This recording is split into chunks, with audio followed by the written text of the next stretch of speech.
Good afternoon, Colin here with TechOut, and Beta 5 just came out about an hour and a half ago, and we are taking a look at it here.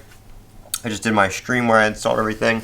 Not too much new that I'm seeing jump out at me. So again, this is just the first impressions video. This is just the, it just came out. I haven't had too much time to play with it, but we're just taking a look at everything here.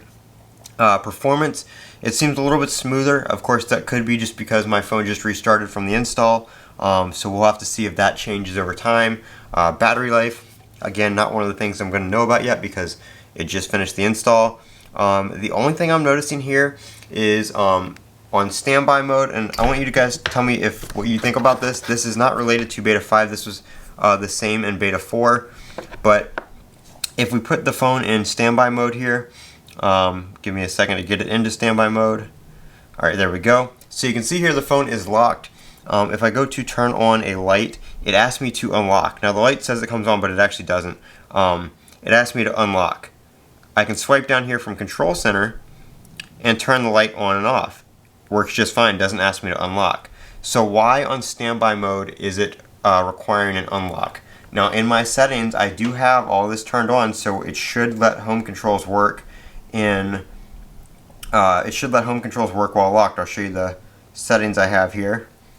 So if we go down here to allow access while locked, as you can see, everything is on except for accessories and wallet. Accessories is for USB. It has nothing to do with, accessories isn't home accessories. Home control is turned on, control center is turned on, and lock screen widgets is turned on. So everything I can think of is turned on, but for whatever reason in standby, it's trying to require the phone to be unlocked. Sorry if it was blurry for a little bit there. Trying to require the phone to be unlocked. So I'm not too sure about that. If anybody knows about that, let me know.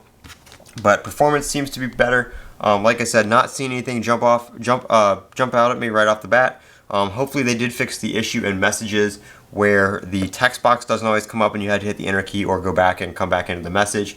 Hopefully that's fixed in Beta 5. Beta 4, it was a little bit better for me. It didn't do it as often, but it still did happen a time or two. So that is that. We don't have any new wallpapers. We don't really have any new, like I said, new features or anything that are popping out at me. So that is right now it for Beta 5.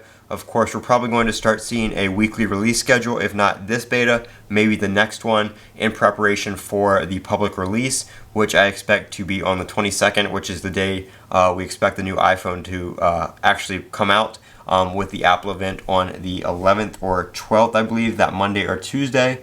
And then pre-orders will likely start on the 15th with, like I said, release on the 22nd, which is when iOS 17 will also be released to the public. So the closer we get to that, the more likely we are to start seeing a weekly release schedule just to clear out the bugs, stuff like that, get as much stuff ready as quick as possible for that release. I'm Colin with TechOut. Don't forget to comment, rate, and subscribe. And as always, have a great day.